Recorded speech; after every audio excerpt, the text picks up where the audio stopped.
வணக்கம் விஜயண்ணா, மன்னிச்சுக்கோங்க. சிஎம் அவர்களே, உங்களோட ஆட்சி நல்லபடியாக ஆரம்பிக்கிறதுக்கு என்னோட ஒரு கடைக்கோடியில் இருக்கிற ஒரு வீட்டு பணிப்பெண்ணாக இருந்துன்னு என்னோடய வாழ்த்துக்களை சொல்கிறேன். என் வாழ்த்து உங்களை வந்து சேருமான்னு கூட எனக்கு தெரியாது, இருந்தாலும் சொல்லணும்னு சொல்கிறேன். இதில் முகங்காட்டி பேசுகிறதுல எனக்கு அவ்வளோ விருப்பம் இல்லை. இனிமேல் என்னோடய வாழ்த்துக்கள். நீங்கள் சிஎம் ஆனதுல எனக்கு ரொம்ப சந்தோஷம். ஏன்னா நான் மனசளவில் ஒரு வாரமாக ரொம்ப கஷ்டப்பட்டேன். என்னடா ஒரு மனுஷன் இவ்வளோ சோதனைகள் வருமா அப்படின்னு. ஓகே, ரொம்ப நன்றி. நீங்கள் வந்துட்டீங்க, எனக்கு ரொம்ப சந்தோஷம். இதை விட பெரும் மகிழ்ச்சி இல்லை.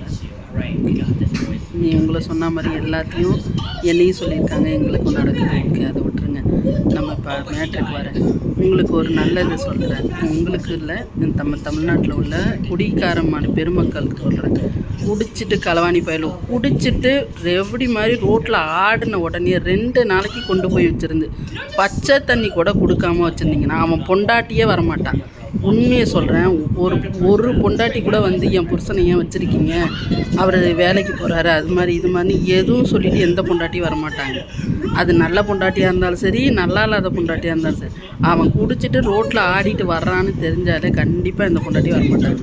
2 நாளைக்கு சோறு தண்ணி இல்லாமல் பட்னியாக கொண்டு போய் நாயை போட்டுட்டு அதுக்கப்புறம் விரட்டி, இதுக்கப்புறம் நீ குடிச்சின்னா இங்கே உட்கார மாட்டேன் அப்படின்னு சொல்லிட்டு நீ மட்டும் அனுப்புங்க. யாரும் குடிக்க மாட்டானுங்க. ஒரு வாரத்துக்கு இப்படியே வச்சு நீங்கள் நினைக்கலாம், ஒரு நாளைக்கு இப்போ 100 பேர் குடிக்கிறாங்களா, 100 பேர் கொண்டு போய் எங்கே உட்கார வைக்கிறதுன்னு. தயவு செஞ்சு சொல்கிறேன், ஒரு மைதானம் மாதிரி கட்டுங்க. அதில் கொண்டு போய் இந்த நாய் எல்லாத்தையும் நாய் மாதிரி அடைக்கப்படுங்க. ஒரு நாயை அடிச்சுக்கிட்டு சாவட்டும். அப்படியாவது நாட்டில் சனத்தொகை குறையட்டும். இவனை குடிச்சுவிட்டு நிறைய தாலி அருந்து விடுறது, நிறைய வாழா வெட்டியாக இருக்கிறது, எங்களை மாதிரி பொம்பளைங்க வெளிநாட்டுக்கு வந்து கஷ்டப்படுறதுக்கு இந்த நாய்ங்க அப்படியாவது அடிச்சுட்டு சாவட்டும். தயவு செஞ்சு அதை பண்ணுங்கள், உங்களுக்கு ரொம்ப புண்ணியமாக போகும்.